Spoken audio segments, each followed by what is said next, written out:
voilà au terme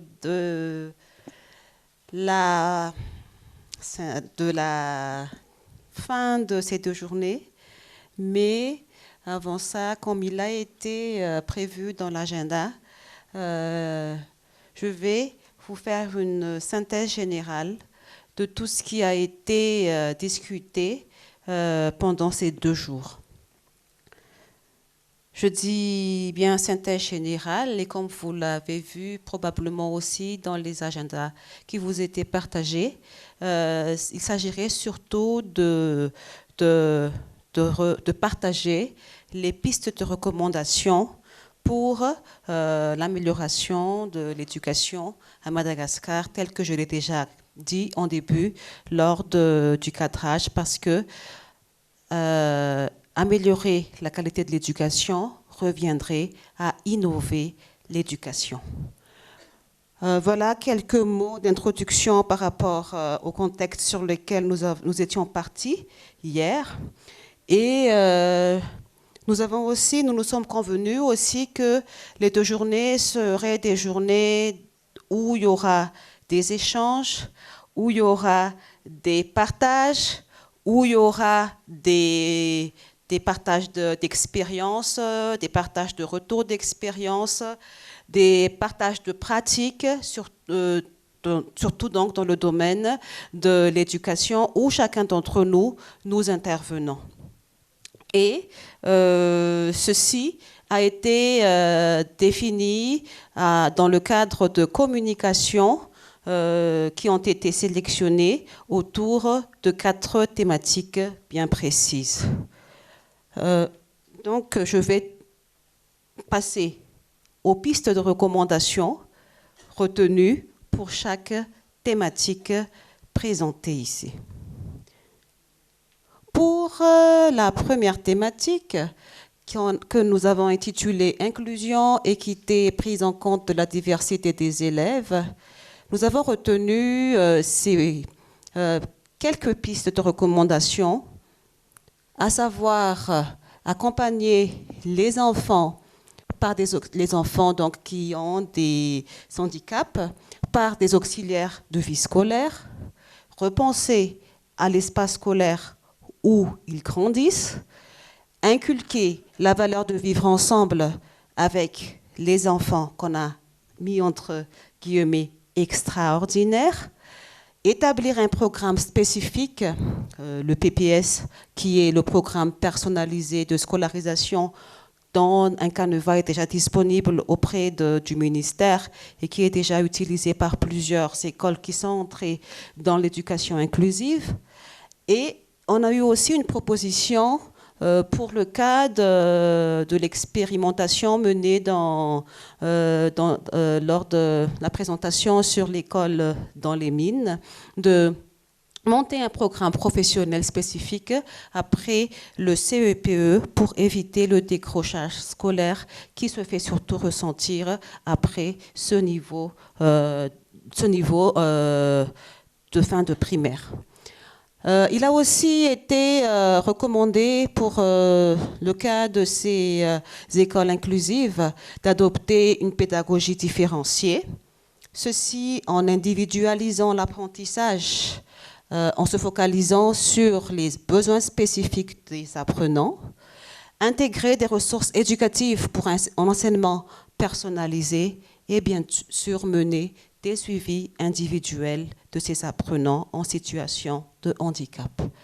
Et nous avons également retenu qu'il est nécessaire, voire recommandé vivement, d'assurer le développement professionnel des enseignants, et on a proposé des supports, des moyens pour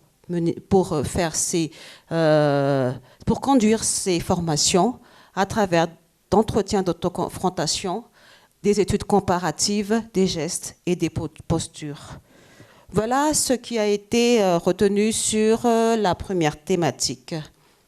Sur la deuxième thématique intitulée « Aspects pédagogiques liés au fonctionnement de la classe et à l'évaluation », ça s'est passé hier dans l'après-midi, nous avons relever les pistes de recommandation suivantes qui sera mise à disposition et appliquée par nous tous. Relier les approches innovantes au développement de l'esprit critique, systématiser l'encadrement des enseignants et en particulier, on a parlé des renforcements de compétences sur la systématisation des remédiations en classe, donc insister sur ce point lors des encadrements des enseignants, leur faire connaître l'intérêt fondamental de la partie remédiation après l'évaluation, faciliter la compréhension des concepts dans les documents usuels des enseignants.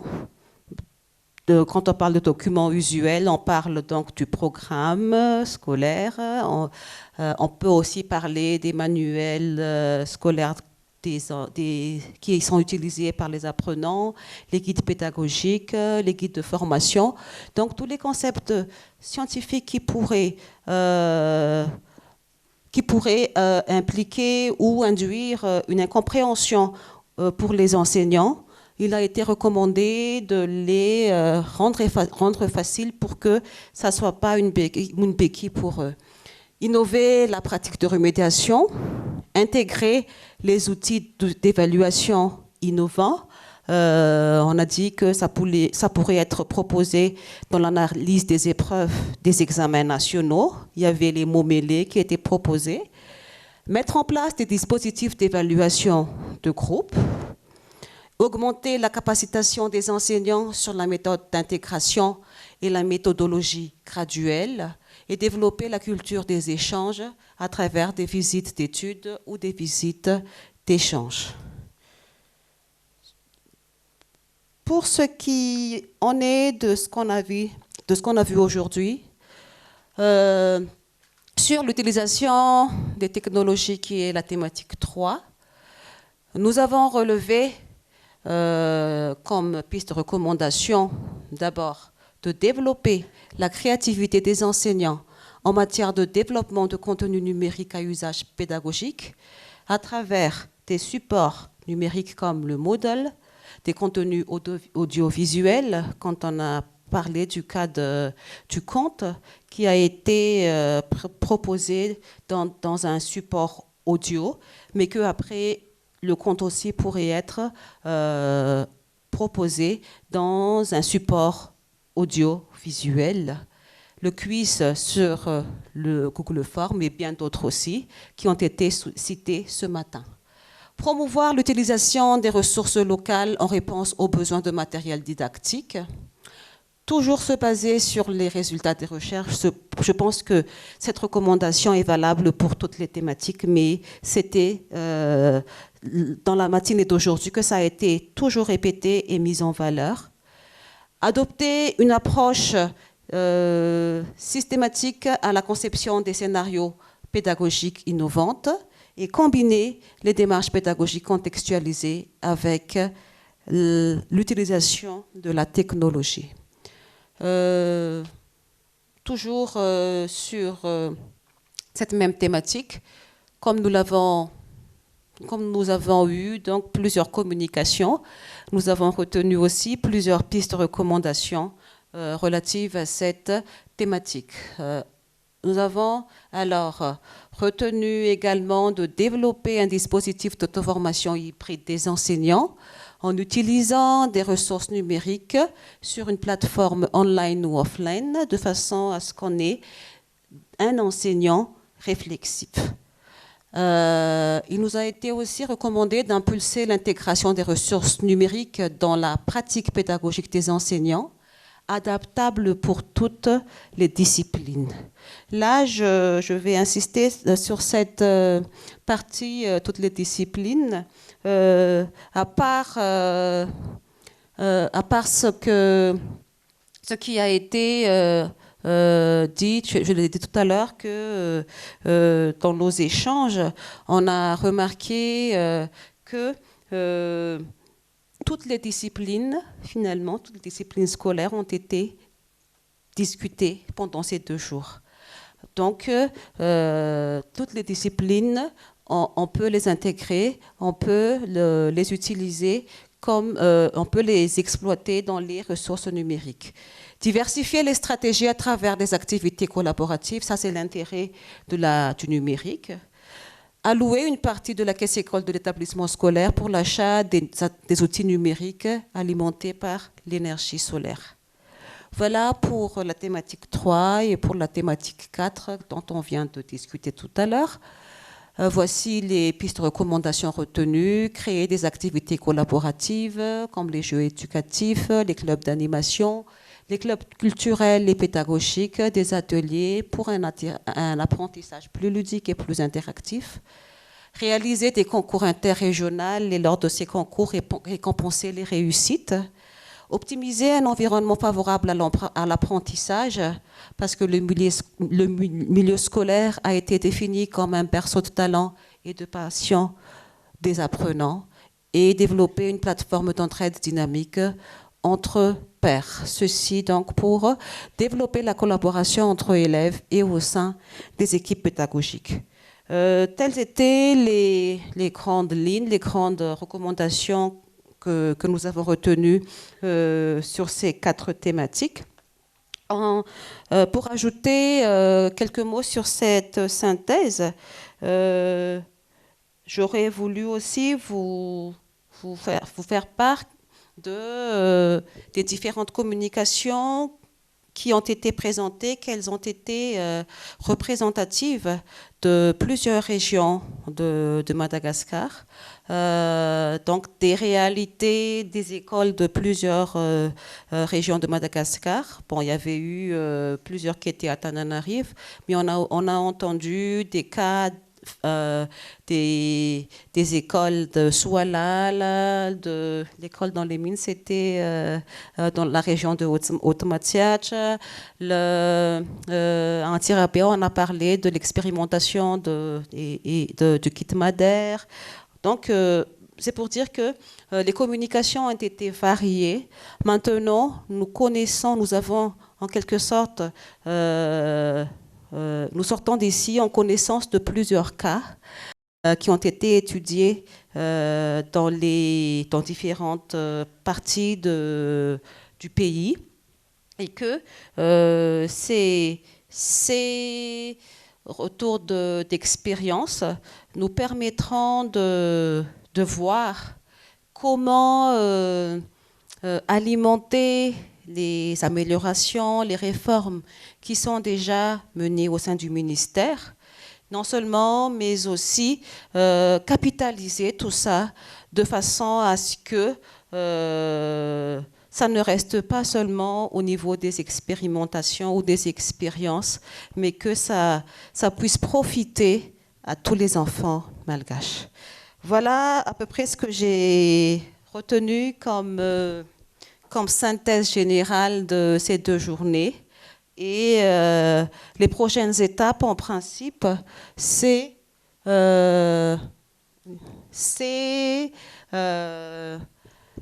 l'élaboration des actes du colloque. Donc, les communicants seront encore interpellés pour procéder à l'élaboration des 10 actes.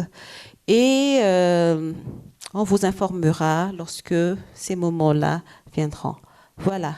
Merci beaucoup à tous.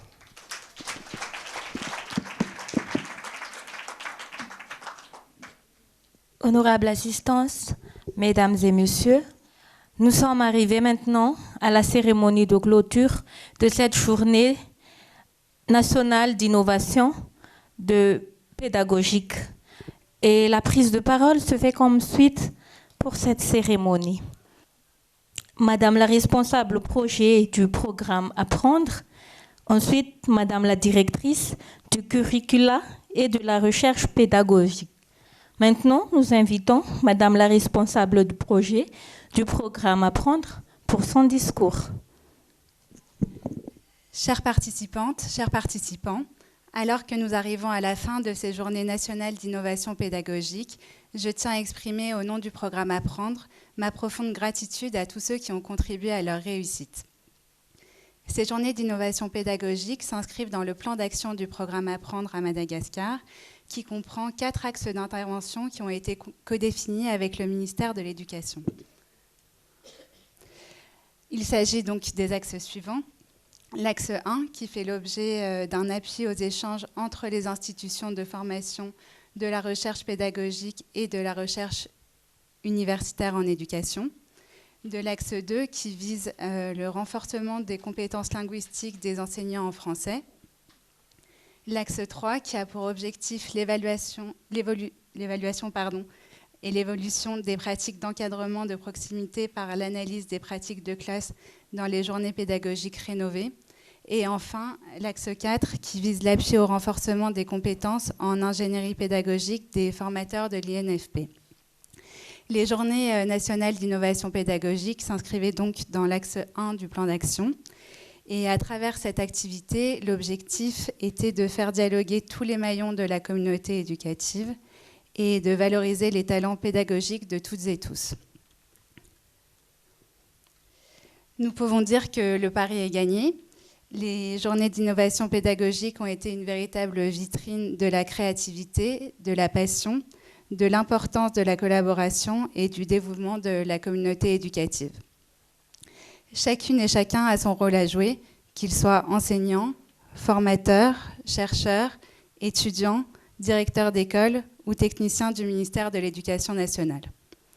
En l'espace de 2 jours, nous avons pu mettre en lumière les efforts extraordinaires déployés par les acteurs de l'éducation sur des thématiques fondamentales. Les présentations et les discussions qui portaient sur les aspects pédagogiques liés au fonctionnement de la classe, les pratiques d'évaluation, l'utilisation des technologies, l'inclusion et l'équité, et enfin la collaboration entre élèves et au sein des équipes pédagogiques ont été particulièrement enrichissantes et inspirantes. Nous avons eu l'opportunité de découvrir des approches pédagogiques novatrices et des solutions concrètes pour améliorer l'enseignement et l'apprentissage dans les écoles, les collèges et les lycées du pays. Grâce à vos contributions, nous avons pu engager des dialogues constructifs et poser les bases d'un futur éducatif plus inclusif et performant à Madagascar. Nous sommes également heureux de voir la grande variété géographique des participants qui ont témoigné de leurs innovations pédagogiques. Cette diversité témoigne de la richesse et de la variété des initiatives locales et de l'engagement de toute la communauté éducative à travers le pays. Nous espérons faire perdurer et former une véritable communauté autour de ces GNIP. Ceci sera possible grâce à nos réseaux sociaux, mais également notre plateforme de formation, où vous trouverez donc un espace dédié à l'événement, où il y aura donc un espace de discussion, les présentations de tous les communicants, mais également vos attestations de participation. Pour vos attestations de participation, vos identifiants vous seront envoyés d'ici un délai d'1 mois. Voilà, donc pour conclure, je tiens à remercier chaleureusement le ministère de l'Éducation pour sa collaboration avec le programme Apprendre. Un grand merci également à toutes les personnes venues parfois de loin pour présenter leur communication. Je remercie également les expertes qui ont facilité la mise en œuvre de ces journées. Et je tiens aussi à remercier particulièrement mes collègues Div et Miar, qui depuis plusieurs mois travaillent d'arrache-pied sur l'organisation de ces journées. Enfin, je remercie chacun d'entre vous pour votre participation active et votre enthousiasme. Merci beaucoup.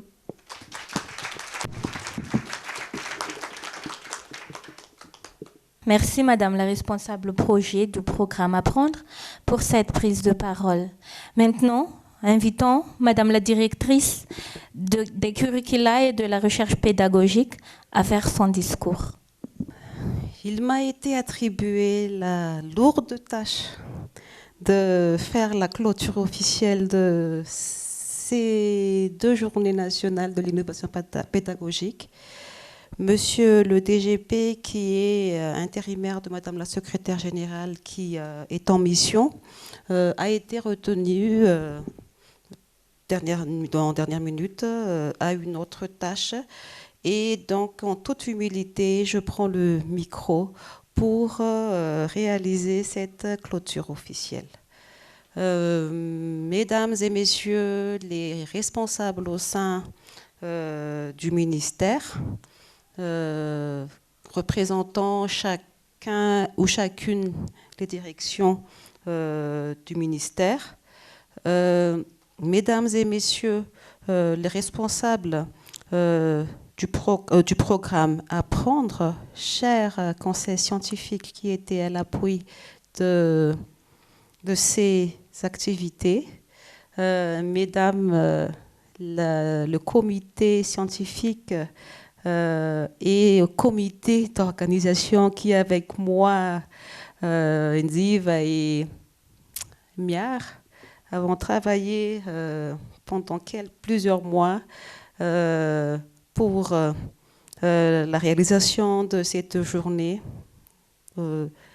C'est avec un grand plaisir que je vous remercie parce que sans vous, sans vos appuis, la DCRP qui est lead de l'axe 1 du PTA portant sur l'appui aux échanges entre les institutions de formation, de recherche pédagogique. On a eu ici donc des représentants de l'ENS, de l'ENSET, de l'INFP qui sont les principaux institutions de recherche pédagogique et de formation pédagogique, et aussi les institutions de formation de la recherche universitaire en éducation. On a des communicants qui étaient aussi, qui venaient des universités. Alors, je pourrais dire que, comme Rebecca l'a dit, on a gagné. Le pari a été gagné. Ça a été quelque part pour nous un peu stressant parce que, du moins, depuis que j'étais au ministère, dans ma direction, on n'a jamais réalisé une telle activité. Donc, en quelque sorte, c'est une grande première. Nous avons appris beaucoup de choses et retenu beaucoup de choses. C'est une grande première, comme je le dis. Ce sera répliqué et on va faire les comptes rendus auprès des instances hiérarchiques pour que ces genres d'activités puissent avoir lieu de temps en temps à Madagascar. Donc tout à l'heure, c'est moi-même qui ai fait les recommandations, qui ai synthétisé les recommandations. Donc je vous informe que avec les possibilités que j'ai, je vais les partager aux membres du staff et des décideurs qui ont été toujours cités pendant ces 2 jours de ces pistes de recommandations que nous avons partagées. Voilà. Ces 2 journées, comme on l'a dit, ont été fructueuses. Tout le monde a pris son avantage.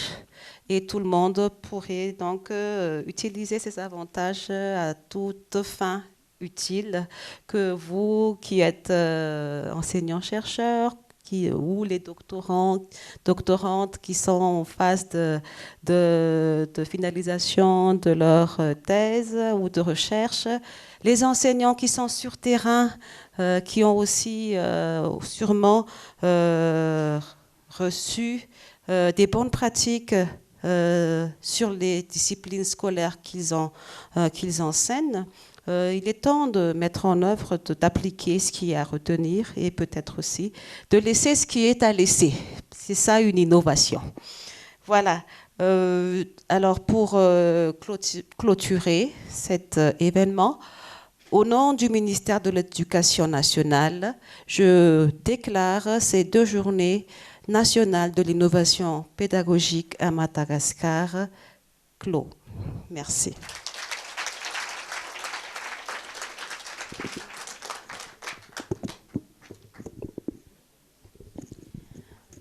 Merci, Madame la directrice. Mesdames et messieurs, ainsi s'achève notre événement des Journées nationales d'innovation pédagogique. Merci à tous.